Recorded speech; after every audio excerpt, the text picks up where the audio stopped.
देशाचे पंतप्रधान नरेंद्र मोदी यांनी 2 दिवसापूर्वी देशवासियांना संबोधित करताना सोनं खरेदी करू नका, पेट्रोल डिझेलचा वापर कमी करा, खाद्यतेलाचा वापर कमी करा असं आवाहन केलं होतं। पंतप्रधानाच्या या वक्तव्यामुळे देशभरात त्याचा परिणाम झाला असून शेअर मार्केट कोसळले तर विविध क्षेत्रात याचा मोठा परिणाम जाणवत असून जनता अस्वस्थ झाली असल्यामुळे अशा बेजबाबदार पंतप्रधानाविरोधात देशातील प्रत्येक राष्ट्रभक्ताने पंतप्रधानाविषयी मनात अनादर आणि असहकार आंदोलन करावं असं मत काँग्रेसचे जिल्हाध्यक्ष अभय साळुंखे यांनी पत्रकार परिषदेमध्ये मांडले। तर यावेळी अभय साळुंखे यांनी पंतप्रधान नरेंद्र मोदीवर सडाडून टीका देखील केली आहे।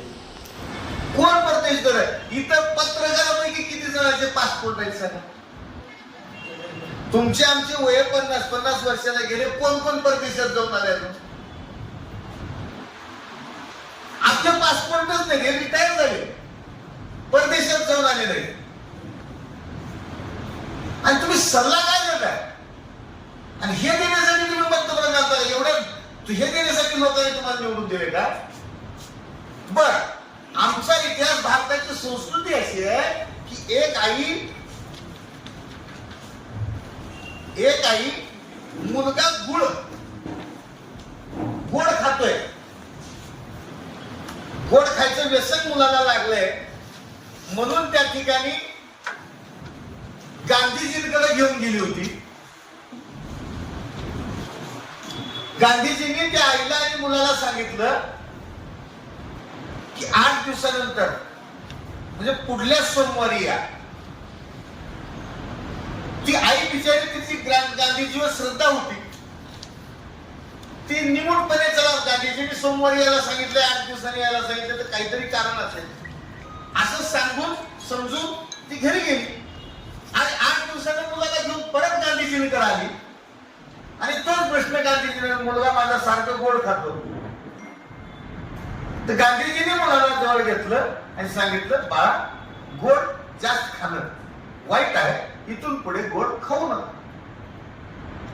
ती महिला परेशान झाली, अहो महात्माजी, मी किती श्रद्धेनं तुमच्याकडे आले होते, मुलाला घेऊन आले होते, माझ्या संसारातून वेळ काढून आले होते, तुम्ही गेल्या सोमवारी म्हणाला पुढल्या सोमवारी या, आपण काहीतरी विशेष सांगाल या अपेक्षेनं मी 8 दिवस वाट पाहिली, 8 दिवसानंतर पुन्हा माझ्या संसारातून वेळ काढून मी तुमच्याकडे आले आणि 8 दिवसानंतर तुम्ही माझ्या मुलाला फक्त सांगताय की गोड खाणं वाईट गोष्ट आहे, खाऊ नको, एवढंच म्हणायचं होतं। 8 दिवसापूर्वी मी त्या दिवशी पहिल्यांदा तुमच्याकडे आले, त्या दिवशी तुम्ही का नाही म्हणाला?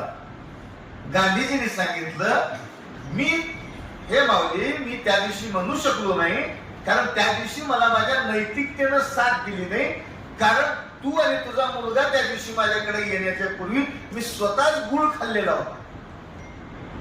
मी स्वतः गोड खाल्लेला असताना मला नैतिकता वाटली नाही की तुझ्या मुलाला गोड खाऊ नको म्हणून सांगायचं। हा आपल्या नेतृत्वाचा आदेश आहे, हा आपल्या देशाच्या संस्कृतीचा आदर्श आहे। आणि हे पंतप्रधान, हे बेजबाबदार पंतप्रधान, हे देशद्रोही पंतप्रधान लोकांना परदेशवारी, पेट्रोल, सोनं ह्या सगळ्या गोष्टीचं लेक्चर देतात, ज्ञान देतात, त्या परिणाम सांगतात आणि ते भाषण करून लगेच गुजरात मध्ये जाऊन रोड शो करतात।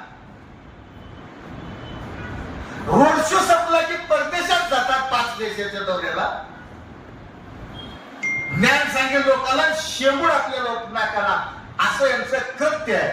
म्हणून यांची लायकी, यांच्या लायकीतला फरक, यांच्या पात्रतेतला फरक, आता लायकी पात्रता हे कुणी पंतप्रधान, देशाचे पंतप्रधान आहेत आणि जर देशाच्या पंतप्रधानांसंदर्भात बोलताना अशा प्रकारे बोलावं का? तेवढे मोठे असताना बोलावं का? कुणी ज्ञान पाजलेले, कोणाची नैतिकता जागृत होईल, परंतु एवढ्या, आम्ही तर छोटी माणसं आहेत, आम्ही सामान्य नागरिक आहे, आम्ही नैतिकता पाळलीच पाहिजे, आम्ही आता ठेवलंच पाहिजे, हे आम्हाला मान्य आहे, परंतु जे मुख्य पदावर आहेत देशाच्या, त्यांनी स्वतःच्या शब्दाची लाच ठेवली पाहिजे ना।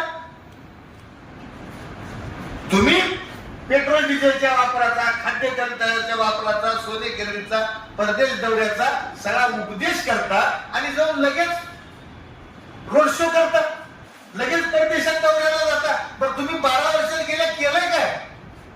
नुसते परदेश दौरे।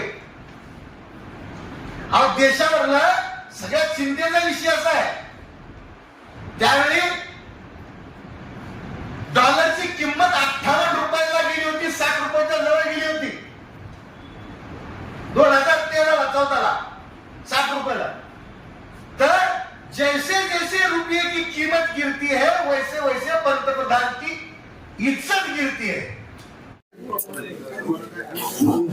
दुर्दैवानं तुम्हा सर्वांच्या दुर्दैवानं अत्यंत बेजबाबदार, अत्यंत राष्ट्रघातकी, अवसानघातकी, ज्ञान सांगे लोकाला शेंबूड आपल्या नाकाला या वृत्तीचे पंतप्रधान आपल्याला लाभलेले आहेत. तुम्हा सर्वांचं ते सामूहिक दुर्दैव आहे, प्रत्येक भारतीयाचं दुर्दैव आहे. ह्या मनुष्य लोकांना अच्छे दिन देणारे, 15 लाख देणारे, काला धन आणणारे, 2 कोटी रोजगार वर्षाला देणारे, 5 ट्रिलियनची इकॉनॉमी अर्थव्यवस्था देणारे,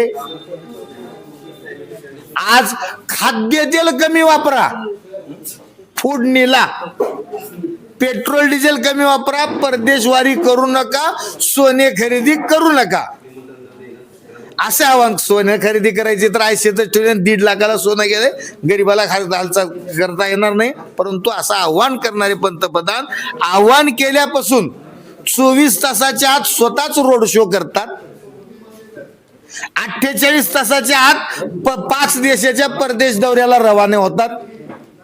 हा भारताच्या सभ्यतेला, भारतीय संस्कृतीला न शोभणारा अत्यंत बेजबाबदारपणा आहे. त्यामुळं असहकार टाईप अनादर आंदोलन अशा बेजबाबदार, राष्ट्रघातकी, राष्ट्रद्रोही माणसाचा प्रत्येकाने धिक्कार, प्रत्येक नागरिकांनी धिक्कार करावा, यांचा अंतःकरणातून अनादर करावा, असं आव्हान आज आम्ही या पत्रकार परिषदेमधून केलेलं आहे.